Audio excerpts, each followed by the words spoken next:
Bonjour à toutes et à tous et bienvenue dans ce deuxième épisode dédié à l'amplificateur opérationnel. Et aujourd'hui, nous allons le voir câblé en comparateur simple seuil. Avant de voir le câblage, je vais vous donner quelques applications courantes de ce montage. Donc on va pouvoir l'utiliser en détecteur de seuil de tension, en conversion analogique numérique, en thermostat, déclencher un chauffage ou une climatisation en fonction d'un seuil de tension qui est défini par le capteur de température. De la même manière, on va pouvoir prendre un détecteur de niveau, donc c'est pareil, en fonction du taux de remplissage d'une cuve par exemple, on va pouvoir déclencher une pompe ou l'arrêter. En contrôleur d'éclairage également, c'est le même principe qu'avec le niveau de température ou du niveau de liquide. Là, ça va être un seuil de luminosité au-delà ou en dessous duquel on va déclencher ou allumer une lampe ou l'éteindre. Donc voilà un peu le domaine d'application d'un comparateur simple seuil. Alors il a quelques inconvénients, ce comparateur simple seuil. C'est lorsqu'on va injecter un signal sur l'une ou l'autre de ces entrées, et si jamais ce signal on peut rencontrer des signaux parasites dessus, ce qu'on appelle les signaux bruités. Ce qui risque de se passer, c'est qu'on va avoir une instabilité au niveau de notre sortie. Et ça, c'est pas forcément bon en fonction de ce qu'on veut faire. À ce moment-là, on pourra pallier à ce problème en utilisant un autre montage qu'on verra un peu plus tard, le comparateur à double seuil, donc à deux seuils, qu'on appelle le trigger de Schmitt. Donc voilà pour quelques applications courantes. On passe à présent à la présentation du montage. Donc aujourd'hui, voilà comment j'ai câblé notre comparateur. Donc j'ai utilisé le LM358. Donc à l'intérieur de ce LM358, je retrouve deux amplificateurs opérationnels que vous voyez ici sur le schéma. Si vous n'avez pas vu le premier épisode, donc dans lequel j'expliquais comment retrouver la patte 1 jusqu'à la patte 8, donc nous avons toujours sur ces composants une petite encoche avec une pastille, et la pastille indiquera toujours la patte numéro 1 du composant. Et ensuite on tourne dans le sens anti-horaire pour déterminer le numéro des autres pattes. Donc le montage, je vous le présente, vous verrez tout à l'heure, c'est celui que j'ai câblé sur la plaquette lab. Donc j'ai utilisé donc l'AOP, je l'ai alimenté en asymétrique, donc c'est-à-dire que je vais travailler avec un plus VSAT et un 0, donc là j'ai mis une masse, donc ce plus 15 volts, vous verrez tout à l'heure, je l'ai câblé ici sur la patte 8, et la masse donc de mon alimentation, je l'ai mis donc ici sur la patte 4. Ensuite, niveau de ma sortie, donc là c'est pareil, j'ai utilisé cet AOP, le premier ici, donc vous verrez tout à l'heure que ma sortie, on va la retrouver ici sur la patte 1 de mon AOP. Sur l'entrée inverseuse, j'ai injecté une tension de 5 volts que je vais prendre comme référence. Donc cette tension de 5 volts, vous verrez qu'elle est câblée sur l'entrée 2. Et j'ai installé ici un potentiomètre, donc il va me permettre de récupérer une tension qui peut évoluer dans le temps en fonction de la position que je vais donner à mon potentiomètre. Et cette tension variable, donc je l'injecte ici sur la patte 3, donc l'entrée non inverseuse, qui est ici, donc sur la patte 3. Voilà pour la présentation du montage. Un petit rappel, la tension de sortie d'un AOP, donc c'est toujours égal à epsilon que multiplie AD, donc epsilon étant la tension différentielle.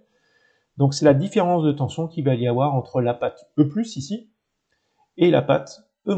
Donc je ferai systématiquement E+, moins E-. Et ce résultat, je le multiplierai par l'amplification différentielle, qui, nous l'avons vu dans le premier épisode, est quelque chose de très très grand, de l'ordre de 10 puissance 5. Donc nous avions également vu que la moindre variation de tension sur l'une des pattes de notre, sur l'une des entrées E+ ou E- va provoquer la saturation de notre AOP en sortie. Donc c'est justement le but de ce deuxième épisode, c'est de déterminer qu'est-ce qu'on aura en sortie de notre AOP, et là nous allons le voir dans la foulée. Donc le premier cas, c'est quand notre epsilon sera strictement inférieur à 0, j'ai pas mis égal parce que faire en sorte que le epsilon est égalé à 0. Nous avions vu dans le premier épisode, c'est quelque chose de tel qu'il est câblé là, impossible. Nous verrons comment câbler notre AOP pour fonctionner dans le régime linéaire, donc c'est-à-dire que le epsilon à ce moment-là sera égal à 0, mais ce n'est pas le sujet d'aujourd'hui. Aujourd'hui, en fin de compte, il est en comparateur simple seuil. Donc quoi qu'il arrive, travailler pour un epsilon égal à 0, c'est quasi impossible. Donc c'est pour ça que j'ai mis strictement inférieur à 0. Donc dans ce cas de figure, ça revient à dire que E+ est plus petit que E-, et en sortie, nous aurons donc du moins VSAT. Donc aujourd'hui, en sortie, j'aurai donc le moins VSAT, ici aujourd'hui j'ai câblé une masse, donc j'aurai 0. Si jamais j'avais utilisé l'AOP en alimentation symétrique, donc si je l'avais alimenté en plus 15, moins 15, à ce moment-là, ici, en sortie, j'aurais trouvé du moins 15. Deuxième cas, donc lorsque mon epsilon est strictement supérieur à 0, donc ça revient à dire que la tension que j'injecte sur la patte non inverseuse est supérieure à celle que j'injecte sur la patte inverseuse, donc E+ supérieur à E-. À ce moment-là, l'epsilon est positif, et en sortie, on aura du plus VSAT. Donc moi, le plus VSAT aujourd'hui, ce sera du 15 volts. Voilà, il n'y a pas plus à dire sur le montage comparateur. Si vous avez compris ça, eh ben vous avez tout compris. Et ce qui peut vous aider lorsqu'on fait de la recherche de panne et qu'on voit qu'un comparateur est câblé en... un AOP pardon, est câblé en comparateur, vous savez à présent qu'est-ce que vous êtes censé avoir à la sortie de votre composant. Ça peut vous aider à faire du dépannage. Voilà le montage, donc avec le montage réalisé donc sur une plaquette lab, on retrouve ce que je vous ai présenté tout à l'heure, hein, l'alimentation 15 volts, le 5 volts, la masse, donc j'ai relié tout ça sur les différentes entrées. Donc si vous voulez voir un peu comment j'ai réalisé ce montage, vous pouvez mettre la vidéo sur pause et puis voilà, faire le lien entre le schéma électrique et ce que vous voyez à l'écran. Je ne vais pas m'attarder là-dessus. Nous allons à présent voir le fonctionnement. Donc avant de passer au fonctionnement, rapidement, ici vous voyez que ma lampe est allumée. Ici, j'ai mon potentiomètre qui est à 45%, donc 45% de 15 volts. En gros, c'est pas en gros, ça fait 6,75 volts. Donc si j'ai 6,75 volts sur l'entrée E+, et un 5 volts sur l'entrée E-, donc c'est la patte E+ qui gagne, elle est plus grande. Donc en sortie, j'aurai plus VSAT. Et là, on voit bien que ma LED va s'allumer. Donc voyons à présent ce qui se passe physiquement via le TP, enfin ce que j'appelle le TP. C'est ni plus ni moins que le fonctionnement du montage. Donc voilà, ici le montage réalisé, la LED est éteinte. Je mesure ici la tension aux bornes de E-, donc j'ai 4,949 volts. La tension aux bornes de E+, donc j'ai 4,546 volts. Donc vous voyez, E+ est plus petit que E-, donc la LED est bien éteinte, le epsilon est négatif. Je vais à présent agir sur le potentiomètre, donc là le voltmètre est sur la patte E+, et je vais faire évoluer ma tension, et on va voir à quel moment ma LED va ici s'allumer. Ça y est, elle s'allume, on vient de dépasser la tension qu'il y a appliquée sur E-, et donc ma LED s'est allumée. Je reviens légèrement en arrière, je vais essayer de faire en sorte de passer par le régime transitoire, on va pas tarder à y arriver, voilà, vous allez voir.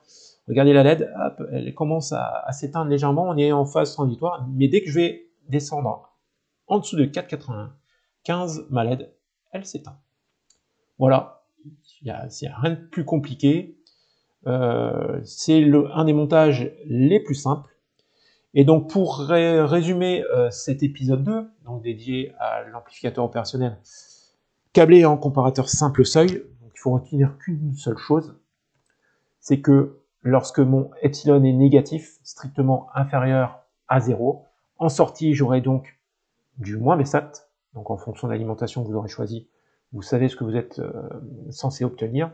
Donc aujourd'hui moi j'avais un 0, nous avons vu que la lampe elle est éteinte.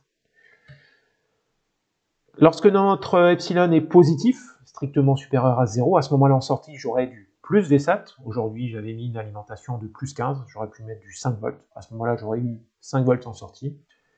Si mon plus VSAT était égal à, si mon epsilon était positif. Et un petit rappel, l'epsilon, donc epsilon étant la tension différentielle. Donc systématiquement, quand on travaille avec un comparateur, je regarde qu'est-ce qu'il y a sur E+, qu'est-ce qu'il y a sur E-. Si E+ est plus grand que moins, je sais que mon epsilon est positif. Si E+ est plus petit que E-, je sais que mon epsilon est négatif. Donc en fonction, je sais systématiquement ce qu'on va avoir en sortie. Voilà, c'est pas plus compliqué que ça. C'est un des montages les plus simples. Lors du 3e épisode, je parlerai du montage multiplicateur ou amplificateur. Donc nous verrons comment câbler l'AOP pour qu'il fonctionne en multiplicateur.